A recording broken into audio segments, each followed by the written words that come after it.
Welcome to Economics Happy Hour. My name's Matt. Wait, start over. I spilled my beer. Oh no! This is going to go on the outtake. Hope it didn't spill on the equipment and it's It just the spilled on lost. the. Well, wait, can you hear me? Yeah, Okay, it spilled on the keyboard. Well, we can. that that's That'll be. not good. That's not a good thing. Is it a separate keyboard or a laptop keyboard? No, it's separate. It's a USB keyboard. It's usually fine. So that'll make a great intro. Hi, this is we can roll with it. This is Jadrian. Hey, we're still here. Yeah, it is January 27th when we're recording this. It'll be dropped on January 30th. And you are in week 2 of your semester. Officially the start of week 2, which for my teaching friends out there explains why I'm so clumsy just now. Yeah, a little flustered, but it's the start of a semester. So I think the start of every new semester always comes with its stress and frustrations and excitement, and I am no different. I'm just like everybody else. I get stressed and frustrated and Yeah. excited. Yeah.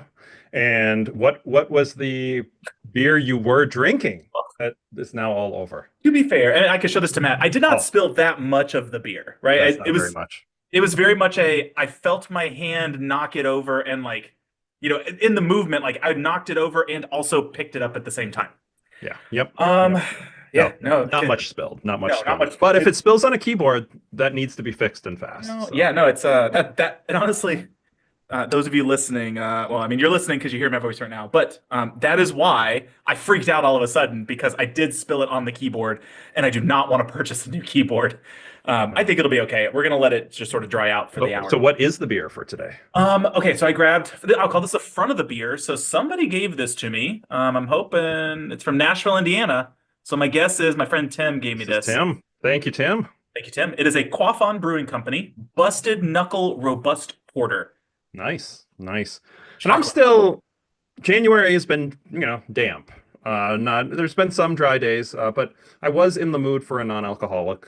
I might have an alcoholic one later, so I'm doing what we have seen before, the Run Wild Athletic Brewing IPA, which has made numerous appearances on the podcast, but That beer but so it's much. good and refreshing.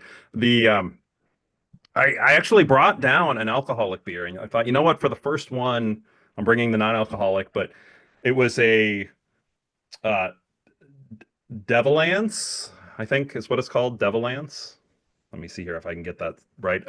It is from, I was in Morgantown, West Virginia last week, and I Okay. can't go to a different town and state, especially when I'm driving, and I can just throw it in a car and not try to bring home some local beers. So this was a local beer to, I don't know if it's right in, yeah, Morgantown, but I think it is nearby. So Were you there for a teaching workshop with some friends? no, they nice enough to bring me out as a visiting scholar, Okay. and so I got out there on Monday and was there until Friday.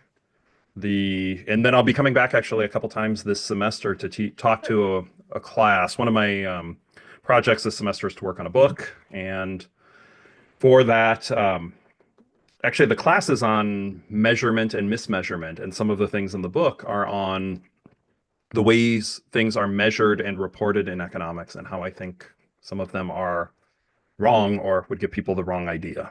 Very And interesting. so it's kind of nice. It'll be talking to students, which is always nice and fun. I'll have a whole bunch of proofers and fact checkers. But they'll learn as we go along at the same time. But it's also, we've talked about commitment devices. I have to get them the chapters ahead of time. So it's very much a commitment device in the Very chapters. cool. Yeah, Very cool. it's cool stuff. Well, cheers and happy 2025. Cheers. This is a very. I already took a sip earlier, so that little freak out all of a sudden. I feel like I needed a drink to calm me down. This is a pretty good porter. I'm trying to think back. I'll look through my Untapped. I have not checked in a dark beer, like a brown ale or a porter or a stout, in a very long time. Sure. I was digging through the fridge to try to get something. I was like, oh, let me grab one of these ones up front. And I guess I must have shuffled the beers around on my beer shelf. Because like I reached into the first one I grabbed was like a double hazy IPA, and I go, yeah, no, that I shouldn't have that before I cook dinner. And then I reached in again, and it was like there's one called a lava sauce. It's like an extra pale sour that's like a 9%. I was like, and these are the tall ones too. And I was like, nope, Yeah. I'm not gonna have Nope. that one. I like just keep reaching in. I go, these are too heavy. Yeah. This one is, let me see what I got here. IBU's 27. I don't have a percent, but my guess is it tastes like a, Quarters usually aren't too high. not too bad. But I was getting nervous on the first reach-ins. I was like, I'm gonna run out of time. Matt's gonna be Yeah. there. I'm not gonna be there. No, no, it's going good. So your class has started. You're in week two, and if correct me if I'm wrong, but you have is it an economics of crime class this No, semester? I am made the foolish mistake of teaching a new prep. So, well, let me give for my teaching friends out there, a new prep is when you teach a class that you've never taught before, and which means you got to prepare the entire course. I am also a little neurotic, so I love having the entire course planned out as early as possible. That's not happening this semester. So I am teaching a new prep, and again, I think actually the foolish part is John Krugel and I decided to change up our principal's classroom, and we are using each other as a commitment device Okay. to do a little bit more flipped learning in our principal's classroom. So I have, for my teaching friends out there, foolishly decided to flip one class and also create a new class. I am underwater. So it's going, the urban class is really fun. I am in week two, just with them. I don't know what we're talking about next week. We are So covering the it's an urban economics class urban this week. economics. You've taught Yeah. economics of crime before, though, Yes. right? I've taught Okay. that three times before. Yep. Yep. Which Urban I could have taught economics. again and would have saved me a lot of time. But instead, I'm teaching urban economics because that's what I wanted to go to grad school for. Yeah. I find it fascinating. It's a cool micro sort of how do cities come to be. I love matching markets. I love agglomeration. Like I like a lot of the topics that are in there. Yeah. So I think it's gonna be a lot of fun. I'm excited. Got a lot of good speakers who are gonna log in on Zoom and talk to them. So yeah, generally Uh, an exciting semester. In terms of staying caught up, I don't think I've told this story on the podcast. If I have, you know, cut me off as I've told things multiple times. But when I was in college, I was in a fraternity, and the really good athlete was a few years ahead of me. His name's Derek, and he actually became an Olympian pole vaulter 2012. So after graduation, and so you know he's an Olympian pole vaulter. You can find him. Derek Miles is his name. He I was walking back, and it was after he'd graduated, but he was around the area, and he was a grad student at the time. And I'm walking back, and he's on the tennis court, and he's throwing up tennis balls, and like with a big bucket and serving. And I was like, Derek, I didn't know you played tennis. And he goes, never have, but they assigned me to teach the tennis lessons this semester. Like, what? Why would they do that? I mean, if you've never played, he goes, oh, it's fine. I just got to stay 2 weeks ahead of the Yeah. students, and I'll be okay. And it's that little statement. And this is an Olympian level athlete, literally. He was in the Olympics. So he'd never played tennis, but if somebody's taking a tennis lesson, he figures, I'll be fine. I just have to stay 2 weeks ahead. I kind of took that attitude with teaching any undergraduate class I'm within about econ. yeah, I'm about 2 days ahead. Okay, 2 days ahead. So, well, the story that I always tell my students, a lot of them get real nervous about my PhD students get real nervous about like, oh, I'm going to go teach people and they're going to know so much more than me. They're going to be smarter than me. And to be fair, I had that mindset when I was a PhD student. So I don't chastise them too much. But what I always tell students is just like, you know what? You're getting a PhD. All that means is you can learn it faster than they can. Doesn't mean you know everything. It just Yeah. means if I put something in front of you about economics, you should be able to learn it way faster than somebody without a PhD. So you should be fine to teach just about any topic you need because you should be able to stay a week or two ahead of them Yep. without Yep. much problem.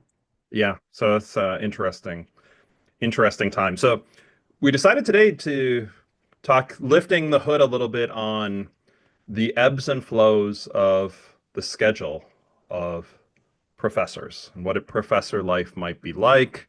As we mentioned on one of the last episodes, I was starting a sabbatical this semester.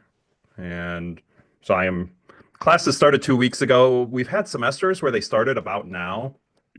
So but I've had a couple of weeks where students have been back, and I have gone into the office, but I haven't had the dean duties. I've had a few calls here or there to kind of keep up, and in the time difference, right now it sounds like your past 6 days have been pretty swamped with the start of the semester. Definitely more than a 40-hour work week. Yeah. And just interesting to think about for those who are on the outside looking in. This is not a normal, we're working a 40-hour a week job, week in and week out. It just doesn't quite work that way. So taking a step back here, traditionally within the scope of a year, what are your single busiest weeks traditionally? Ooh. The week before the semester starts and the first week of the semester. Um, Okay. Without a doubt, those are the busiest moments. And a lot of it is, so I will say I tried 5 years ago, 6 years ago, and I would love to get back to it. I tried a normal 8 to 5. I'm not going to work outside of it.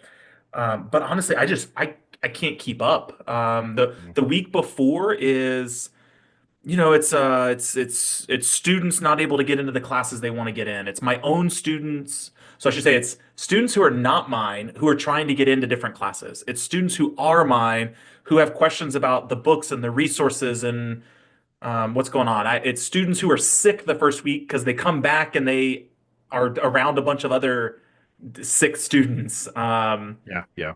And even the next week, it's students who weren't really paying much attention in the first week. Now they are paying attention and they're already behind. Those first 2 weeks, from the student side of things, me trying to get ready, making sure all my paperwork's done, the emails are sent out, the faculty are ready to go. Those 2 weeks are absolutely. I don't know how many hours I worked the first 2 weeks of the semester. It's up there, and I don't want to. I don't want to like minimize people who have like I'll say physical labor jobs that are working 80 hours a week. I think at least it's 60 hours a week. Like I think because I'm trying to do my own job and then also help all these other people. Yeah, yeah. So has that gone up dramatically given the role, the director role? Was this is quite a bit different than when you didn't have director of undergraduate studies? Yeah, I definitely think that's it. That's all Okay. it is. It's I took on an extra role and I was texting a friend about this the other day, so he'll appreciate me if he remembers us texting about this. By the time he listens, it's 2 weeks ago. No, this one drops Thursday. Oh, So, well, then I hope he does remember that from this conversation. I think my problem, and I think my our teacher friends will appreciate this. The problem is I care too much, and I think if I didn't care so much, I would have a much easier time. But like I genuinely do like when my former students email and say, "Hey, can we talk about what classes to take?" I want to stop and help them. Like I yeah, do yeah. want them to be successful. That takes a lot of time. And I think that's what's taking up a lot of it. So I definitely think some of it is the director stuff. It's tough because I think when I tried to switch to the 40-hour work week, it was right after the pandemic, so it was way easier to sort of log off because I Mhm. was just in front of a computer all day. But no, now it's running back and forth to classes. It's making sure I eat lunch. It's those sort of. I think technically I guess anybody who goes from remote to in-person work, you know that the in-person work environment you are not as productive because you're having little conversations in the hallway. You are walking somewhere whenever you're sitting in your office, like you can just sort of focus the whole time. Yeah. Gosh, I always think I'm more productive I in love person. I love being in the office though. So Yeah, yeah. I'm more on that. So it's interesting. So yours, in the dean role, I think the week before classes, and really even the 2 weeks before classes are insane. They're very, very busy. The week classes begin, pretty straightforward. I'm not having meetings with faculty members because Mhm. they're busy. Department chairs are getting the notices. I'm getting a few little things here and there, but for the most part, that's actually a pretty light week. And maybe this is the difference in the sheer volume Yeah. and numbers from a larger school. But I actually found the same teaching. I always thought the first week was pretty straightforward and Mhm. easy. I had it all prepped, and I Yeah. wasn't doing much grading in the first week.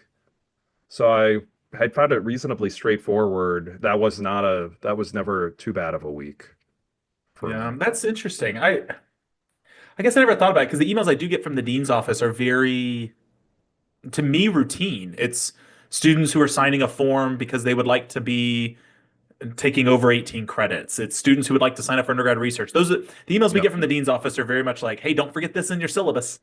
And then it's usually after a couple of weeks that we start getting we need to talk about what's going on in one of your classes. Ugh, all of those, yeah, the joy of those. So the week before classes begin, and then week one are your busiest, 60 plus hour weeks, perhaps. Yeah, and I'm not even that busy at the end of the semester. Like I Yeah, the like by the time we get to final, I think it goes back to the you're 2 weeks ahead. So yeah, by yeah. the time we're at finals week, that's easy for me. I finished the course 2 weeks ago. I got all the slides prepped. I know when things are due. Yep. Yeah, No, I that's good. That's good. can't think of another. time of the semester that's tougher. Yeah. And then what is your light? I mean, if you're saying 60 hours a week during your busiest times, I know you still keep pretty busy in the summer too. I What's definitely work less in the summer. sure. Definitely. I do work in the summer. I think, and I can ask you these questions too as a since you're on the you were on the like you're tenured, but like when you Yep, were yep. working on the tenure track, maybe it was a little different. In the summer I still do work. Sort of the director stuff is pretty low level. I don't need to spend that much time doing that stuff. I'm definitely not prepping for classes in the summer. I probably should. I think I would save myself a lot of stress if I did. But Yeah, my yeah. summers are a lot of it's research collaboration, it's working on papers, projects, cleaning stuff up. It's a lot of that stuff. Okay. That's when I get to work on research. That's when I do get time off. So I think if Yep. I'm working during a week, those are definitely closer to probably 20, 30 hour weeks. Okay. Yeah. Because I think I'm trying to think I don't log in at 8. I'm logging in at 9, 9:30. I'll take a longer lunch than normal and I might Sure. work till 4 or so. It's definitely shorter. Okay. Nice. Nice. During professor days, my I had kids who are small. Actually, my routine often during the summer when they were not in school was I would work about 8 to noon. I would come home for lunch and then I would usually take them to the pool, and then, maybe do check emails or do some stuff afterwards or, yeah, a little bit here and there throughout the rest of the day maybe, but I'd say it was probably similar timeline. It was, I think, one of my challenges for when I talk to family and friends about that is for some reason, part of it's my fault. I don't talk to them about what my day to day looks like in the semester. yeah. They know what my life looks like in the summer, and they go, "Oh, professors have it so easy." And I think this is true for teach. This is I think high school teachers and K-12 teachers get this. What we don't get picked on nearly as much, where they get this idea of like, "Oh, you got the whole summer off." Not exactly. Not quite, not Not quite. quite. Like to be fair, K-12 teachers have it again. I'm gonna always say they have their job is way harder than my job. Um, I am still working, but I think a lot of it is the failure to recognize that while I might work 20 hours or 30 hours in the summer, I am putting in 60 hours in January, and so I get across the whole year, I'm probably averaging 40 hours a week, Yeah, and it's just I have some very long weeks in January and February and August and September. yeah, yeah. No, I think that's fair. I think that's fair. Yeah. So, Matt, I have So a question for you. When you sure. first started, flashback, right? This Yep. is not Yeah. that long ago, but when you first started, when you graduated with your PhD, did you expect that did you have an expectation about how your time would have been allocated? Or were like, I guess I think this is always true for new PhD students. How surprised were you at how much time teaching took up compared to what you were Hmm. expecting teaching to take? So it's a good question. So I did 2 years at RTI, which is Research Triangle Institute, in the Raleigh-Durham Chapel Hill area first, which was a really good spot to get inertia on research going. At least for me, that's the way it ended up working out. And then went to Susquehanna, and I kind of expected that first year that I would, basically keep up with the research a little bit, but I had a bunch of preps. No, Mhm. like I was No, teaching you pretty have, much. liberal arts college, y'all have way more preps. Yeah, well, it was two per term. It was 3 classes a semester, and it was two preps. But I mean, in the sense of y'all are Yep, expected to be able to teach a lot of stuff. yep, yep. So it was new, and it was I don't know that I had expectations. I just Okay. the first year it was kind of threw myself into the teaching side, and the research side there was inertia and it was going, and then I did a little bit more in the summer and in the breaks, and during the school year I did handle the revise and resubmits, but and not too Yeah. much else. I don't I recall the second year being a lot easier than the first year because it was less preps, or fewer preps. But I still know I had a couple preps that were brand new because I kind of took them on.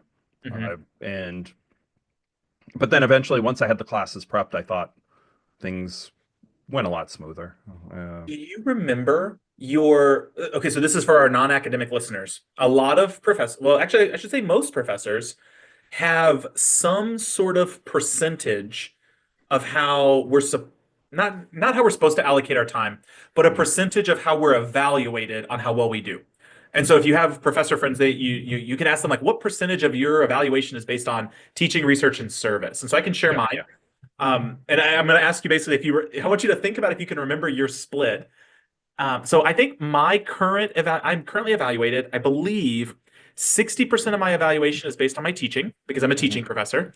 So I think it's 60% teaching, and I want to say it's 25% service and 15% research, or Okay. I might have those backwards. But for me, the majority is teaching. Do you remember We yours? would be evaluated on those. They didn't actually set weights. Okay, Teaching would be the most important, but then research and service. interesting. And it was, I don't know. This will sound weird. The 2 years I was at the consulting at RTI, Hmm. in many ways, I was the wrong person at that moment in time there. Uh, but it turned out to be a brilliant spot for me because it was like an incredible postdoc. Yeah. I did a lot of research. I learned how to write grants when I was there. I did some work with government agencies, and I just had this amazing inertia on research. So I come into Susquehanna, and they just thought I was the superstar. They just couldn't believe how much I published. Um, but I had inertia, so that part was straightforward and easy for me. And then the service, okay, you sign up for committees and stuff. And I wanted to be involved. I mean, it was why we did this, and it was Yeah. kind of cool. And, threw myself into the teaching. I was a mediocre teacher at first, um, but I did care a lot. But, like, and then I learned over the course, gosh, it took several years, but, it took me years to figure out how to teach. Hmm. And, but all of that seemed, I look back and I'm like, man, it all seemed straightforward and easy, which Yeah. who knows? I also had two small kids at the time, so maybe I was like, whatever. This is the part where I don't have two screaming You've blocked out children. all those memories. You're like, that was a beautiful time of my life. Yeah, yeah, that was the time. So Well, so the Matt, let me ask you about a sabbatical then, because I almost want to like record this. Well, I mean, we're obviously recording this moment, but I want to remember this moment to because I want to ask you this again in 4 months. Sure. See if it's the same sort of if you have a joyous experience like you have of this kind of the first time. Are you okay? So I think when people hear about sabbaticals, they Yep. hear, oh, he just gets a break from work. He gets off an entire semester. Yeah, yeah. Like you are taking a break. There are some breaks in there. Like you're not working intensely constantly. Do you does it this is where I've always assumed it feels like, and so I'm curious, like sort of the day-to-day stuff or week to week. Yeah. Does it feel like summer you in the sense that you get to work on kind of whatever you want, when you want, that sort of stuff? Or does it still feel like you're in the middle of a semester, you've got 40 hours a week to work, like that you have Yeah. a, a batch to work on? Like, does it feel, I guess, like a regular semester with priorities shifted? Or does it feel like a summer where you get to sort of pick and choose? So far, I basically had 2 weeks. I had a trip. Yeah. I guess what are you planning? What do you think the semester's going to look like? Yeah, but so far I'd say it's been full time. I wake up in the morning and check kind of try to I do some get emails sorted out and meaning the stuff where I don't need to think too hard, but I can get some things done and off the plate, and then work out, shower, go into the office by depends. I do sometimes work from home, Mhm. but I've been today I pretty much it was a full day, but it was all research, Yeah. working on a book. I've got some had a couple calls with colleagues on some different papers we're thinking about, and so far, 2 weeks and a day in, it's pretty much been I get up, I go, but I'm working on completely different things, and Yeah. it's really pretty refreshing. It was weird the first week, which was 2 weeks ago. So students started Tuesday the 14th at Susquehanna. It was Okay. really weird when I'm coming in and I've got a little office in a different building because I knew if I was in the same building, it would not feel like sabbatical and people, Right. but I'm in a different little spot and I go in and I just shut the door and work on papers. And it's been fun to dive into articles. Like had this idea on a book on how economics is taught and where I think the profession, the textbooks, and sometimes it's beyond the profession. It would be just talking heads really are misleading the public on various things. And so diving into research, diving into actually some of the statistics from, Bureau of Labor Statistics and plug. These are things I don't have. I Hmm. can't tell you the last time I've looked at, taken time to dive into these things and read articles Yeah. and we're scholars, right? This is what we're supposed to do. But You're leading into my next question. I love it. Keep going. yeah, it's been really great. I know I mentioned on a previous one, I'm hoping that I'll have some sense a month or two or three from now what kind of does this give me a clue on the direction and the future career stuff, like for the next 20 years of life. I don't think I'm figured anything out yet on that, Well, so but then oh, go ahead. let me ask you this question because it's early. Again, I'm asking you all these questions 2 weeks in, 3 weeks in, because I want to ask you these questions again in 4 months. Okay. I'm Yep. very curious if your answers change. So you have gotten to spend sort of it's almost like you're in grad school again, right? Where it's really like your Yeah. focus is on research and that you're not thinking about teaching. So I think that's a more fair comparison actually than the yeah, summer. Yeah. I think we talked about this in a previous episode that like I did not appreciate grad school when I was there. Yeah. It was school, right? Like we were learning and there was stress trying to get a Yeah. job. And I think with the benefit of hindsight, wow, was it so nice to not have to not be worried about like, are my classes going well, administrative stuff. Like I could just work on research, and it was such a cool feeling Yeah. of learning new things. And I feel like when you're in the sort of the day-to-day job, you're just repeating stuff and you're not really learning new stuff, and like you're getting to learn stuff again. So like I'm very excited for you. Yeah. Um, Thank you. I am curious, given the couple weeks that you've had, does this make you appreciate the service and teaching components of your job that you no longer have to do?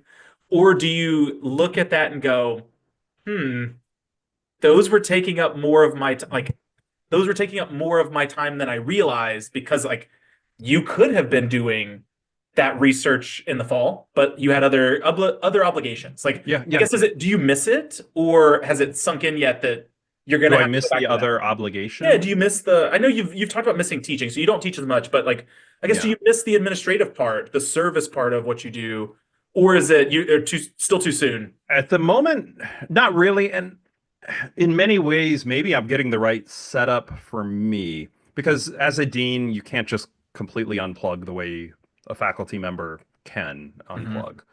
So I have had, I've had check-in calls with the interim dean a couple times.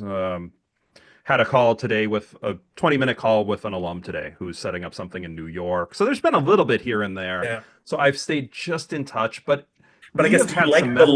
do you Oh, like sorry. the little just in touch versus the your normal workload? So far it's been great. Yeah, so far I do not miss what I have done I at was all. very I mean, nicely trying to say that. yeah, no, and it's not to Listen, say that I don't that I let me be fair. Matt hate some other things. loves Susquehanna. So this Yeah. is my opportunity. Any Yep. Susquehanna administrators who are listening, Yeah. Matt truly loves Susquehanna.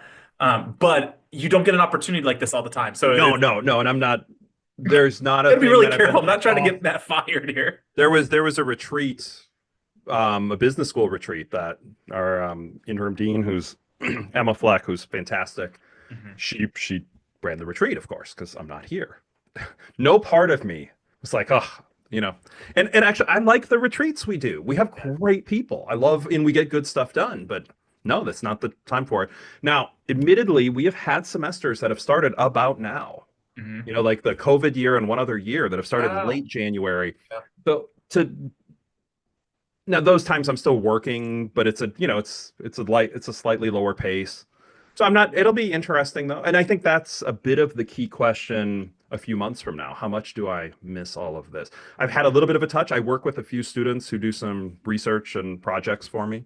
So I've gotten to see them and they've come in. And last week I was at West Virginia University for the week and visiting scholar, and that was really pretty cool and met some different people and some concentrated research time, and that was so far. No, I.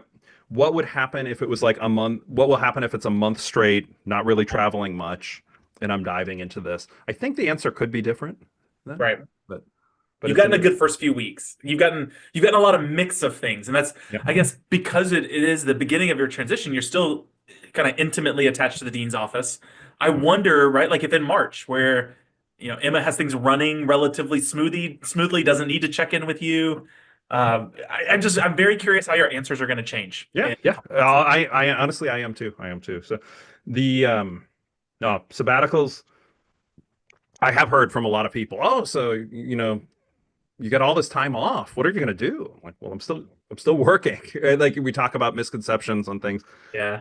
And I have actually thought maybe I am working too hard. Maybe I should. And I've talked about this that right now it seems like our local theater doesn't have things we wanted, but the movie theater, but there should be times where there's a 2 o'clock movie and I will go to the matinee. I work and like things like that. I'm just I'm gonna tell you, let me tell you the story. You're gonna appreciate this. This is how good I was. There was really for like a year, 2 years, I was 40 hours a week. I was clocking time. Like I was actually putting in time and checking and making sure. There was a year where every Thursday I didn't go into the office until noon. I like worked longer on Monday when like not Yep. Thursday. I worked longer. Um, every Thursday I would start the day with a massage, or like maybe it's every other Thursday. I'd start the day with a Yeah. massage. I went to the Nice. local massage parlor and I would go out and eat lunch at a new restaurant that I'd never been at. And then I would go into the office at 1 o'clock and just do like a little half day that day. But I would work extra on the other days. Yeah. And I think about that because like I would love to be back in that mindset. I sit here and think about like I couldn't even imagine taking off at 2 o'clock for a movie. Like, in my mind, I'm like, I have way too many emails to Yeah. work through. I think that if I had to pick something that has changed since the pandemic, and I will say for the worst in terms of my work-life balance, is the number of emails Sure. just feels and I'm teaching fewer students here than I taught at Penn State. And so that's where it gets a little tougher. Like that question earlier is like, is it the director's job? Um, some of it is, right? Like dealing with faculty is definitely the director's job. But at the same time, at Penn State, I had 1,300 students in the fall. Wow. Here, I teach 700 students in the fall. So Okay. like Yeah. my teaching related emails are coming down, but well, they should be coming down. I feel like they're not. I feel like I Okay. get Yeah. emailed I don't know that this is true, but man, it feels like everything feels like it has to be completed over an email when it could really one just be answered what's in Canvas, right? The classic professor's complaint that it's in the syllabus. I've now just started saying it's on Canvas. That's my go-to line. But even just I don't know. I feel like I get way more emails than I've ever gotten in the past, and I think that's what's really bringing me down. Is I'm answering emails as emails are coming in. I'm like, I can't take myself out of this. Yeah. Yeah. And when I'm the dean role, there'll be days where it just feels overwhelming. And so then I'll take a moment to count. And I actually feel better if I'm like, that was 140 emails today. And it's just like this, it's not okay. How can anybody think through it? But I feel better about the fact that okay, there's a reason I was overwhelming. But I Yeah. suspect I want to do movies. And then also when the weather gets a little nicer, sneaking away for 9 holes, like Hmm. a lot. It's good exercise, it's fun. And if working if I'm working from 8 until 1 and then 9 holes of golf and then do a little bit after. I'm sure there will be some of that happens. So I'm looking forward to it.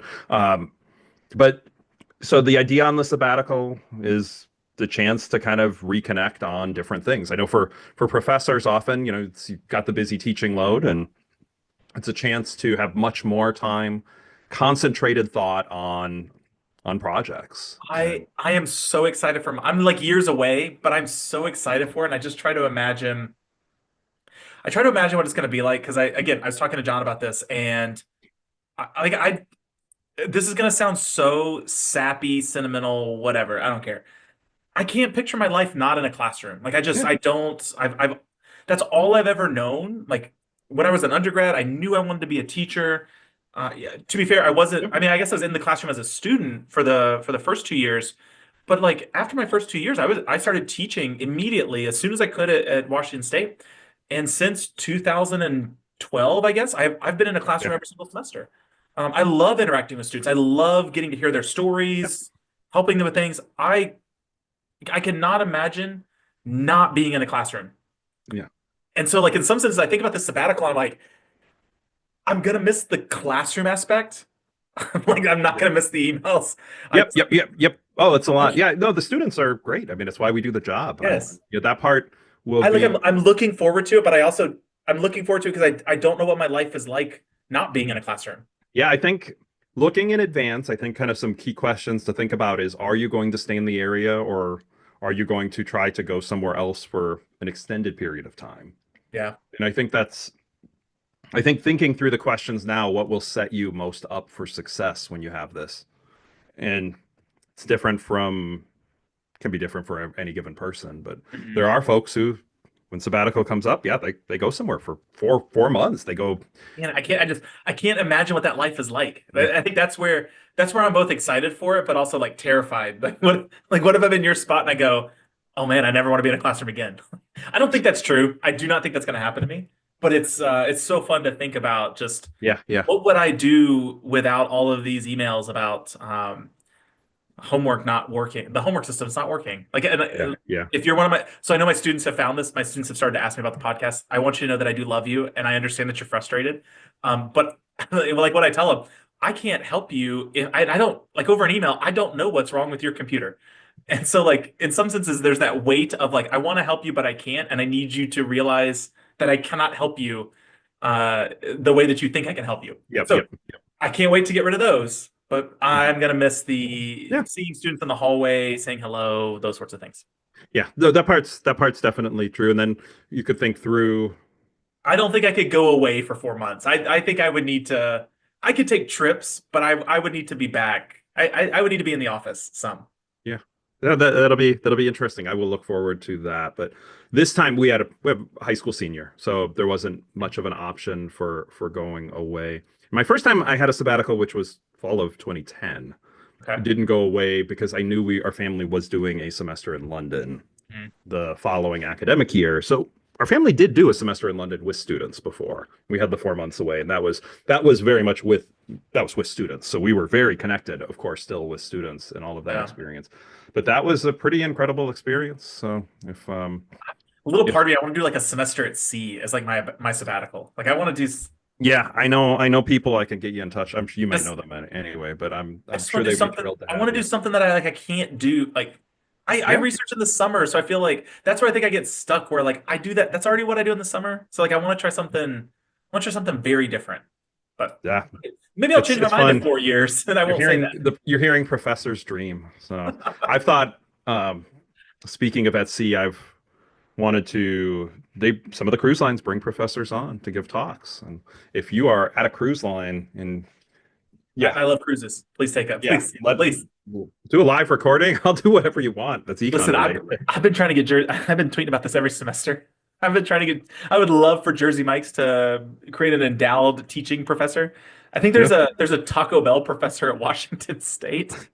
It pops up every now and then, every time somebody finds it. And so a little part of me, I actually went and I changed one of my slides to just like Jersey Mike's colors. The supply and demand graph is a Yep. number 8 club sub. And a little part of me, I'm like, Jersey Mike's, you don't realize I teach 1,000 students a year. All my examples will be sandwiches. I'm happy to do it. I will sell out the entire time if you make me the Jersey Mike's endowed professor of teaching professor. I But imagine we've being a got to cruise if professor. you're at Jersey Mike's, make it If you were the happen. Royal Caribbean endowed chair of economics, Yeah, I can be bought. I That's can what there is to it. exactly So. these Any examples I'm using in my slides yeah, that I make them up. So I'm happy to sell that space. that's funny. That's funny. Anything else before we go to the pop culture No, but I do review? have pop culture, so maybe I'm gonna make John mad, but I have Okay. pop culture. What do you have? So, I've wanted to work on this project for a very long time. I'm digging my hole again. I've wanted to work on this project for a really long time. And I decided actually this morning I'm gonna do it. So, I'm gonna pick on I think it's Abdullah who wrote this paper 6 years ago, and I share this with him all the time. I'm so mad at him about this paper. He wrote a paper with some of his friends who are also friends of mine, looking at what pop culture items are students' favorite things, right? So sort of like they surveyed a bunch of students across their schools. What TV Mhm. shows do you like? What music do you listen to?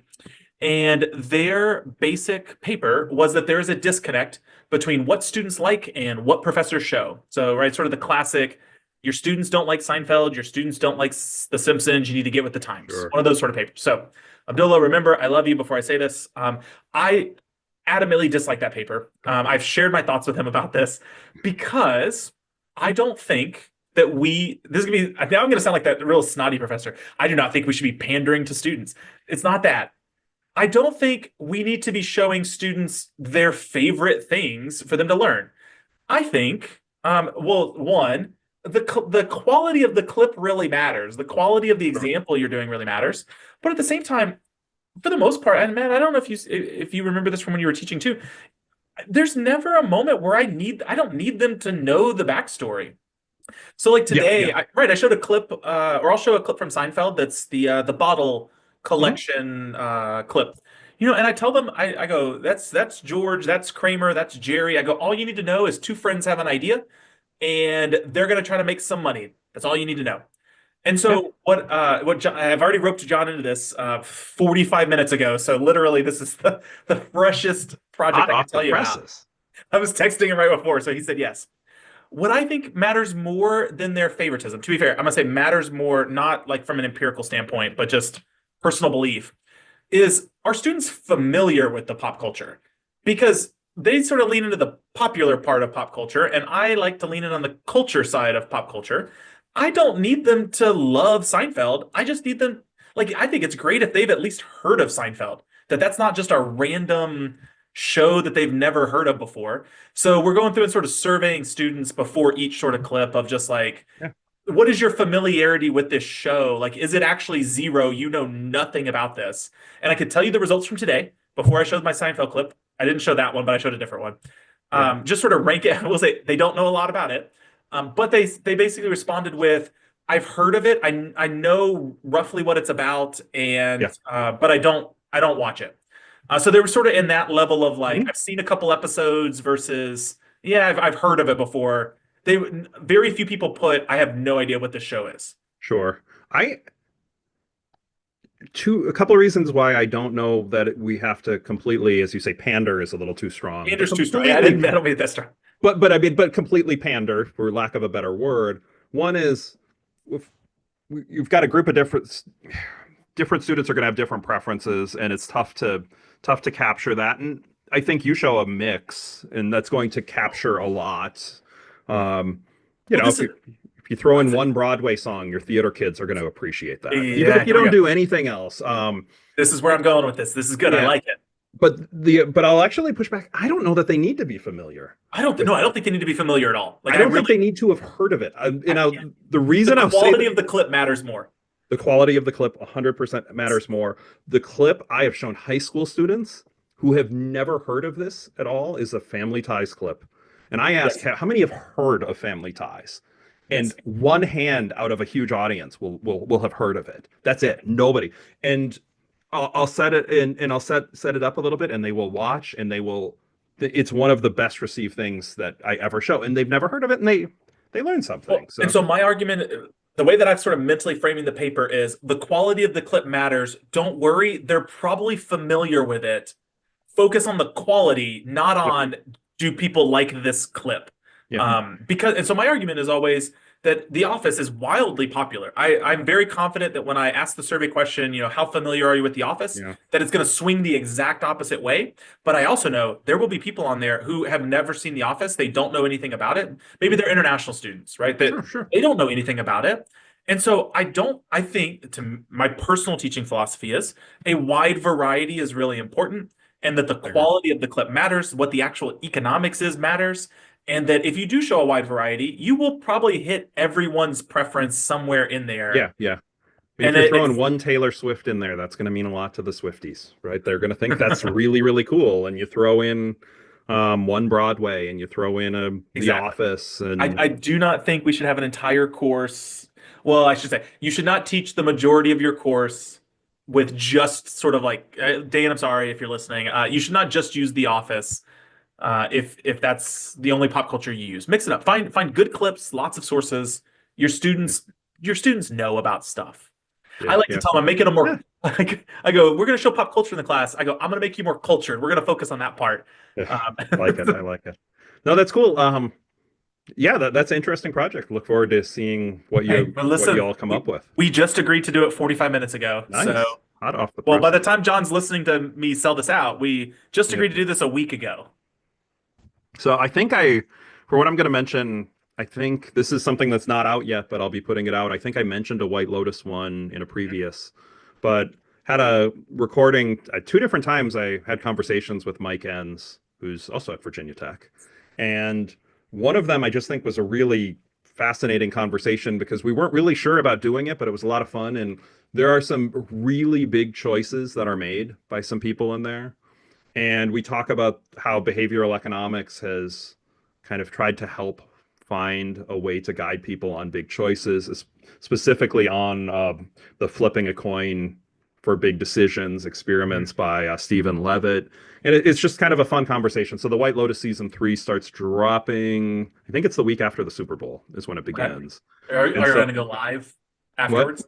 Are you going to do like a live recap? I I don't think we're doing a live recap. We've recorded 3. I'm just dropping. I'll have economics Oh, in the White okay. Lotus series, and this is one of the videos that we have recorded. So 3 with Mike, and then I'll have a couple others that are just just me as the season goes along. But it's kind of cool. So if you haven't paid any attention or don't like the White Lotus, yeah, you're probably not going to like that one. But if you watch the White Lotus, there's all sorts of crazy economics in there, and it's one of the more fascinating TV shows that I Mhm. think they've had 2 seasons, each of about 6 or 7 episodes. So Very cool. I don't know if that's a show that you have caught No, yet. never seen it, but I did obviously learn about it after our last conversation. Yeah, yeah. So if you've just shared how much extra time you have right now. So if you're looking to binge something, this is the show. I told my students I would start watching Severance. I've heard that this is good.